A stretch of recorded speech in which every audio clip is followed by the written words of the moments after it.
नमस्कार, स्वागत है आपका इंडिया न्यूज़ इन खबर में और मैं हूं मनोज कुमार।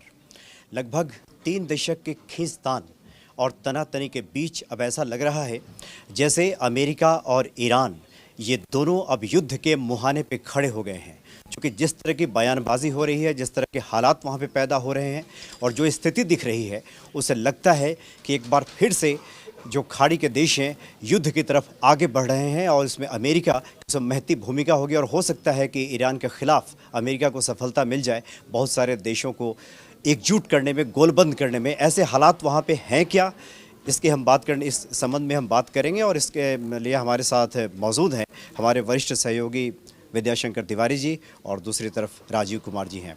तो सबसे पहले हम बात करेंगे विद्याशंकर तिवारी जी से कि क्या लग रहा है जो अभी जो हालात हैं, क्या युद्ध की स्थिति बन रही है क्या वहाँ पे? अब देखिए, जो डोनाल्ड ट्रंप है अमेरिकन राष्ट्रपति, वो अनप्रिडिक्टेबल है।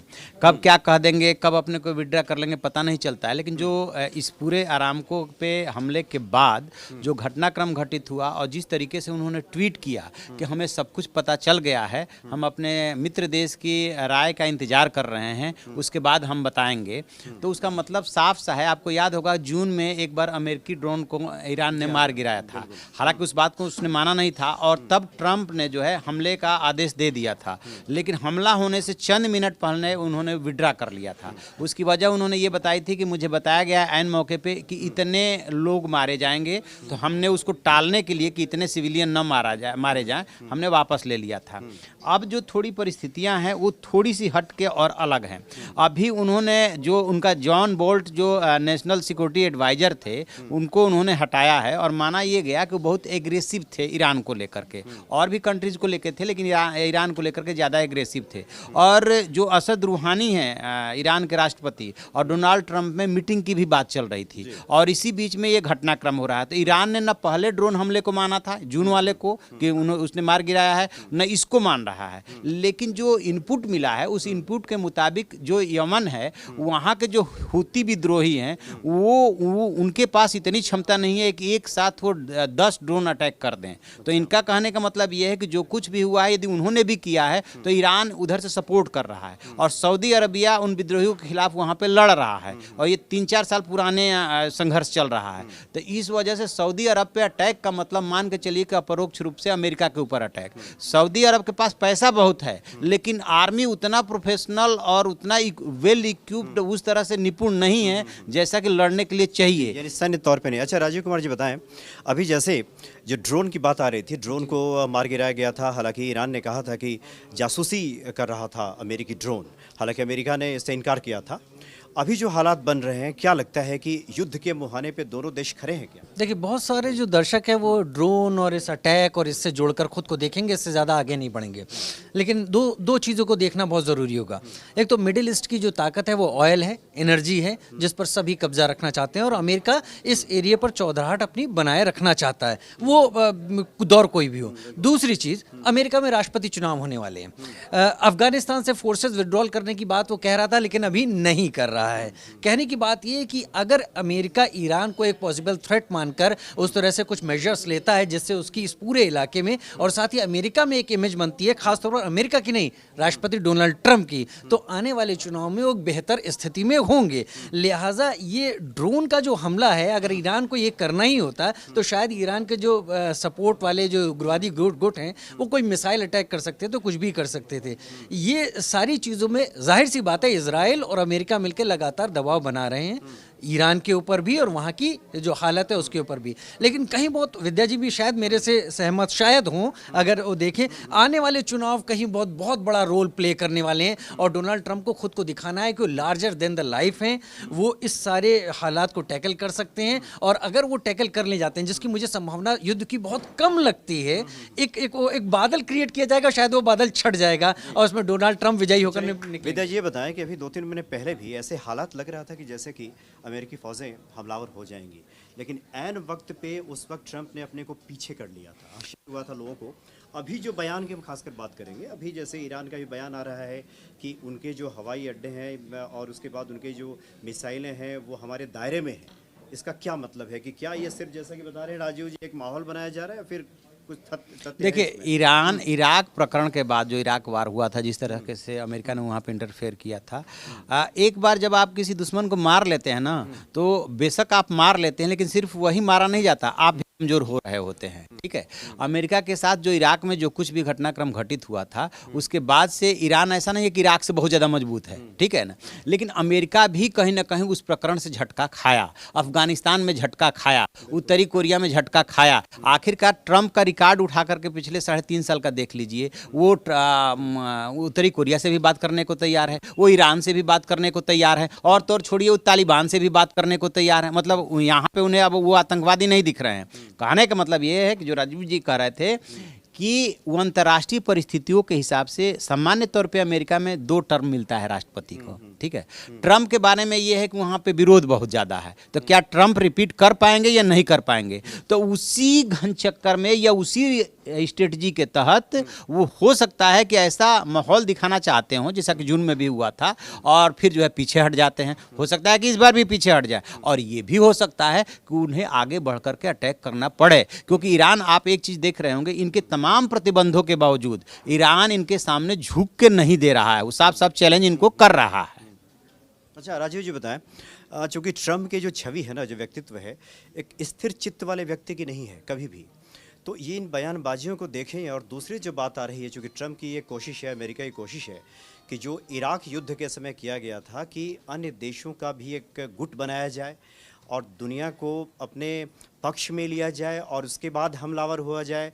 तो अभी की जो मौजूदा परिस्थिति है, जैसा कि सर बता रहे हैं, और जो बाजार की जो स्थिति है, क्या लगता है कि इसमें सफलता मिलेगी? मनोज, केवल बाजार को ध्यान में रखें तो ज़्यादा बेहतर होगा। हम बाजार को अगर ध्यान में रख लेंगे यहाँ पर, तो बहुत चीज़ें साफ हो जाएंगी। जैसा विद्या सर कह रहे थे कि वहाँ पर ट्रंप को खुद को भी साबित करना है इन फैसलों में, लेकिन यहाँ पर एक राइडर है कि अगर फंस गए तो क्या होगा, और शायद उससे ही बचने के लिए ये जो अचानक तेल की कीमतें बढ़ने का एक शगुफा छोड़ा गया और शायद कुछ बढ़ जाए, तो अगर तेल की कीमतें बढ़ती हैं तो बहुत सारे देशों की ऑयल बास्केट जो है वो भारी हो जाएगी, उनके खुद के ऊपर असर पड़ेगा, तो कई सारे देश इसमें शामिल होंगे अगर ये जो कॉन्फ्लिक्ट है ये बढ़ता है कुछ दिन भी।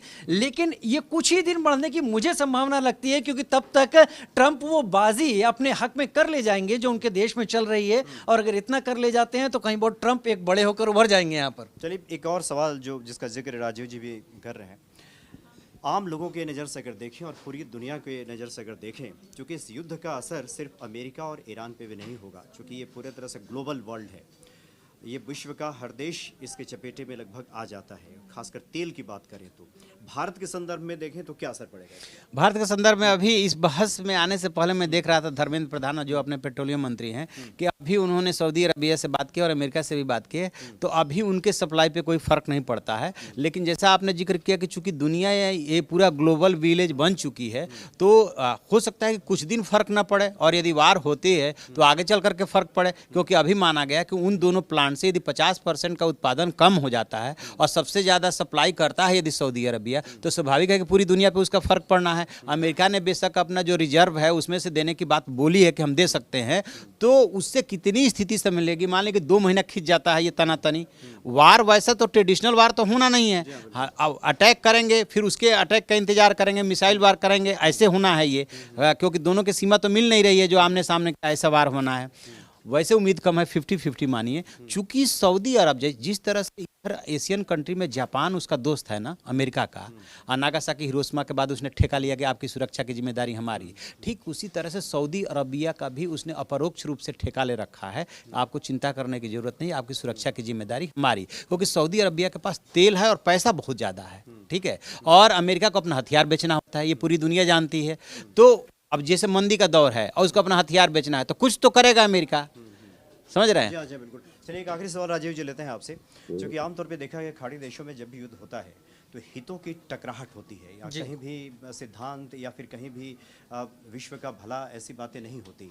तो इस बार क्या लगता है कि हितों की टकराहट युद्ध की ओर अग्रसर होगी या फिर ये सिर्फ बयानबाजी होकर ही रह जाएगी? आगे सवाल। कंट्री फर्स्ट की बात है यहाँ पर, हर देश अपनी बात पहले करेगा। और इसमें सबसे खास बात ये है, मुझे जो विद्या जी की बातों से समझ में आ रहा है, ये सारा कुछ एक बबल की तरह आगे बढ़ेगा जिसमें अमेरिका कैश करेगा, किसी भी तरीके से कैश कर सकता है, और उस पर कहीं बहुत राष्ट्रपति डोनाल्ड ट्रंप कैश कर ले जाएंगे। और उसके बाद, क्योंकि जैसा आपने भी कहा ग्लोबल विलेज है, तेल की जरूरत हर एक को है। सऊदी अरब और कतर का आपको कतर की कहानी हमारे दर्शक जानते हो कि इराक ने कब्जा करके अपना प्रांत बना लिया था और फिर अमेरिका ने उसको अलग करवाया और वापस एक कंट्री का दर्जा दिया। तो मिडिल ईस्ट में अमेरिका का विरोध, चाहे अमेरिका हमला करे या ना करे, मुझे होता हुआ नहीं दिखता है। मुझे लगता है कुछ दिनों की ये गहमा गहमी होगी और अमेरिका इसमें से, खासतौर पर ट्रंप, वो हासिल कर लेंगे जो वो हासिल करना चाहते हैं। आपसे आखिरी सवाल, अभी जो स्थिति वहाँ पे बन रही है, क्या लगता है कि जो हितों की टकराहट है युद्धोन्माद की तरफ आगे बढ़ेगा, या दोनों पक्ष में से किसी को अपनी गलती का एहसास होगा और इस तरह की जो बयानबाजी है वो रुकेगी अभी और चैन होगा? मुझे लग रहा है कि शायद एहसास हो जाना चाहिए। अभी तो यही क्लियर नहीं है कि क्या हूती विद्रोहियों का काम है या ये ईरान का काम है। जानते हैं, जब पीछे हटना होता है तो एक सच को भी झूठ बना दिया जाता है, झूठ को सच बना दिया जाता है कि नहीं नहीं, इसमें ईरान का हाथ नहीं था, क्योंकि असद रूहानी से ऑलरेडी ट्रंप की बातचीत की प्रक्रिया चल रही कि बातचीत हो सकती है। तो जब बातचीत करनी होगी तो इसको कह दिया जाएगा कि हूती विद्रोहियों का काम था, उनसे दूसरे तरीके से निपटा जाएगा। और यदि अटैक करना होगा तो कह दिया जाएगा कि ये तो ईरान का काम है, इसलिए ईरान को सजा देना जरूरी हो गया। तो दोनों चीज़ें 50-50 मैं इसलिए मान के चल रहा हूँ क्योंकि ये भी हो सकता है कि जिस तरह से उन्होंने बोल्टन को हटाया था और उसके बाद से जिस तरह से अमेरिका पे दबाव है और सऊदी अरबिया का जिस तरह से दबाव होगा कि मित्र किस लिए होता है, मजबूत मित्र किस लिए बनाया जाता है? इसलिए बनाया जाता है ना कि एक छोटा सा देश जो है उसमें 4 साल से सऊदी अरब फंसा हुआ है और वहाँ के विद्रोही ईरान के सह पे उसके 2 सबसे बड़े प्लांट पे हमला कर दे तो उसकी कहीं ना कहीं प्रतिष्ठा से भी जुड़ी बात है। तो चलिए, कुल मिलाकर ये कहा जा सकता है, ईरान को उस बयान से भी समझा जा सकता है जिसमें ईरान ने बयान दिया है कि अमेरिका तो बहाने ढूंढ रहा है। अरामको की जो बात आ रही है ये सिर्फ बहानेबाजी है, ये कहना है ईरान का। तो कुल मिला के ये कहा जा सकता है कि जो ट्रंप की छवि है एक स्थिर चित्त वाले व्यक्ति की छवि नहीं है, और ख़ास करके राजनेता जब कहें कुछ करें कुछ, या कब क्या कहें कब क्या कर दें, ऐसे जब हालात होते हैं तो किसी अंतिम निष्कर्ष से पहुंचना बड़ा मुश्किल हो जाता है। लेकिन कुल मिलाकर बातों से तो यही लगा इस चर्चा से कि अभी वो स्थिति वहां बनी नहीं है। एक वहां पे माहौल ऐसा बनाया जरूर गया है, लेकिन अंतिम परिणाम इसका युद्ध होगा ये नहीं कहा जा सकता। चलिए, बहुत बहुत शुक्रिया आपका विद्याशंकर जी और राजीव कुमार जी, नमस्कार। इन खबर चैनल को सब्सक्राइब करें और बेल आइकन दबाना ना भूलें।